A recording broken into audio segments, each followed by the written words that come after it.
hari ini dalam acara workshop rekonstruksi kurikulum program studi Magister Teknologi Pendidikan Pasca Sarjana Universitas Jambi tahun 2020. Bapak Ibu tamu undangan yang kami hormati, agar kegiatan kita pada hari ini mendapatkan berkah dari Allah Subhanahu wa Ta'ala. Marilah kita menunjukkan hati, menunjukkan jiwa kita bermunajat kepada Allah Subhanahu wa Ta'ala. Dan mohon izin, saya di sini ingin memandu dengan sesuai syariat Islam, dan marilah kita sama-sama untuk bermunajat kepada Allah Subhanahu wa Ta'ala. Hiduplah tanahku, hiduplah negeriku, bangsaku, rakyatku semuanya. Bangunlah jiwanya, bangunlah badannya untuk Indonesia Raya. Sehat, semangat, sejahtera untuk kita semua. Yang kami hormati Direktur Pasca Sarjana Universitas Jambi, yang dalam hal ini diwakili oleh Ibu Wadir 1, Profesor Dr. Sri Rahayu SE MPAK. Yang kami hormati Bapak narasumber. Yang pertama Profesor Dr. Rudi Susilana MSc CIT, Bapak Dr. Agus Effendi MPD. Prof. Rudi Susilana ini adalah Ketua PSTPI Asosiasi Teknologi Pendidikan Indonesia dan juga Dekan FIP di Universitas Pendidikan Indonesia di Bandung. Kemudian Pak Agus Effendi adalah Ketua Program Studi S1 dan S2 Teknologi Pendidikan di Universitas Negeri 11 Maret Solo. Profesor Rudi Susilana dan juga Dr. Agus yang telah mendapatkan kesibukannya. Salah satunya tentu saja kita harus melakukan rekonstruksi kurikulum, tepat sudah yang dilakukan oleh MTP. Ada beberapa pesan yang disampaikan oleh Bapak Direktur terkait dengan kegiatan hari ini. Yang pertama, mohon nanti dokumen kurikulum yang akan kita SK-kan diusulkan kepada kami melalui pasca sarjana yang akan kita tetapkan melalui SK Rektor. Itu bukan hanya susunan distribusi mata kuliah per semester, tetapi lengkap menjadi dokumen kurikulum. Izinkan saya, Bunga Ayu Wulandari, menjadi moderator pada acara kita hari ini. Kemudian bersama Ibu Notulen kita, Ibu Dr. Indriani SPD MPD, Profesor Dr. Rudi Susilana MSc CIT. Beliau adalah Dekan Fakultas Ilmu Pendidikan Universitas Pendidikan Indonesia Bandung, ya. Sekaligus beliau sebagai Ketua APSTPI Asosiasi Program Studi Teknologi Pendidikan Indonesia. Ya, sebelumnya beliau menjabat sebagai Wakil Dekan 1 Fakultas Ilmu Pendidikan UPI Bandung. Jumlah tahun ajaran lama studi bersama. Kalau S1 itu, S1 kan 4 tahun ya, atau tambah 1 tahun, itu 5 tahun itu harus dilihat dari kurikulum. Kalau S2, 2 tahun, 2 tahun per 1. S3 hanya 3 tahun, itu plus 1 itu 4 tahun. Terus dievaluasi, setidaknya evaluasi, kalaupun tidak direvisi atau disempurnakan. Nah sekarang tepat waktu itu. Nah jadi Bapak Ibu sekalian, saya mendukung Bapak Ibu sudah punya S2 TP, wajib hukumnya punya S1 TP. Jadi saya Oke, buat S1 TP. Wajib hukumnya. Karena ini apa ya, kedepannya itu sangat prospek sekali. Besok itu ada dari pemerintah ada program apa fast track itu sangat dianjurkan fast track itu. Fast track itu harus ada S1 dan S2 yang sejenis, yang satu rumpun. Jadi suara hati dari teman-teman saya. Ya curhat dong Bang.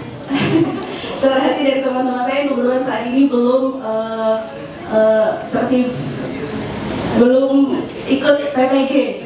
Tadi ada beberapa mendapatkan sertif ya. Iya, tadi ada Prof juga menyampaikan ketika tamat S2 MTP bisa langsung ikut PPG. Apakah benar seperti itu, Prof? Mohon penjelasannya supaya teman saya tidak galau lagi.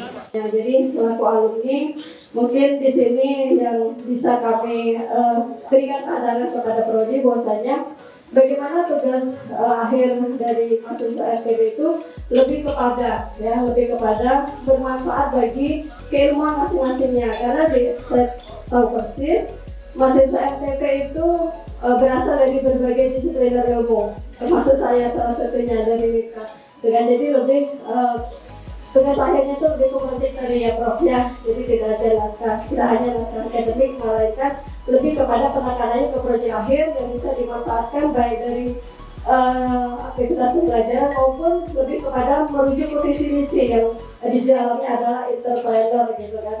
Nah, karena pengalaman saya sendiri juga setelah saya menciptakan web, saya bisa menciptakan suatu lahan yang bisa saya kerjakan sendiri. Saya menerima layanan ya, menerima konseling. Layanan konseling itu berbasis Prof. Jadi kan saya tidak hanya memberikan pelayanan konsultasi lewat tatap muka, tapi saya lebih bisa memberikan layanan itu lewat learning, lewat daring.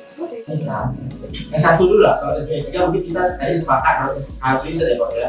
Karena KKI level 9 itu kan produknya kan menghasilkan new knowledge ya Prof ya. Nah itu kita nggak lagi membantah bahwa memang tesis disertasi itu adalah satu-satunya produk yang wajib dilakukan oleh mahasiswa S3 karena mereka adalah produce new knowledge. Apalagi di S3 atau novelty Prof ya. Sekarang saya fokus ke S1. Kalau kita lihat di S1, skripsi atau karya lainnya. Sekarang saya tanya, apakah karya lainnya itu tidak menggunakan metode penelitian ketika melakukannya? Menggunakan KI. Materi apapun yang dilakukan, kayak kami di kimia, saya penelitian kimia. Katakan, ini ada orang kimia ini membuat sebuah indikator alami dari tumbuh-tumbuhan. Apakah saya mau trial? Pasti menggunakan metode penelitian. Saya pasti belajar dari kesalahan lalu buat sesuatu yang baru. Tidak trial, tidak coba-coba. Artinya produk apapun yang dibuat mahasiswa itu pasti menggunakan metode penelitian. Jadi saya menyikapi tentang Permendikbud nomor 53 tahun 2023 ini Pak. Kasusnya begini, Permen ini terbit tidak salah tanggal 16 Agustus 2023. 4 hari sebelumnya kami kebetulan dari Magister Ilmu Pendidikan dan Ketenagakerjaan itu sudah melakukan suatu workshop kurikulum dan sudah memperoleh tetapi belum sudah ada rancangan. Waktu itu kita berpedoman pada Undang-Undang Permendikbud nomor 3 tahun 2020 di mana waktu itu diperbolehkan untuk magister itu minimal 39 SKS. Jadi kami sudah memutuskan waktu itu, tapi belum ada semacam eksekusi 42 SKS.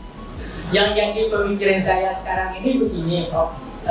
Narasumber, kami baru mengancam, tapi belum dieksekusi. Kalau kami itu lakukan, tentu sudah ada kami punya kurikulum baru pula. Lalu 4 hari kemudian ada lagi pedoman kurikulum yang baru, permen yang baru.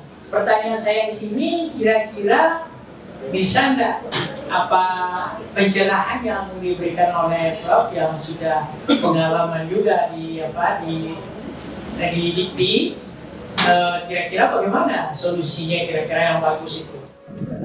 Kalau pendidikan yang sudah ada di sekolah-sekolah kami di seluruh provinsi Jambi, kemudian sekilas tadi dibuka, ternyata memang benar bahwa kualitas pendidikan, kualitas guru kita di dalam menggunakan ID ini sangat rendah. Dan kami juga sampaikan kepada beliau, kebetulan kami ini punya guru teman-teman kami ini ya S2 kita seperti 15 dan yang dari dan kami membandingkan bahwa teman-teman kami yang lulusan IPB dan lulusan S2 yang lain ini di dalam pembelajarannya berbeda. Maka untuk izin memberikan masukan bahwa mata-mata kuliah yang selama ini diberikan kepada kami itu sebenarnya sudah tepat sekali. Untuk menguatkan metode-metodenya juga termasuk menguatkan bagaimana merancang pembelajaran termasuk evaluasi. Tapi itu berbasis digital.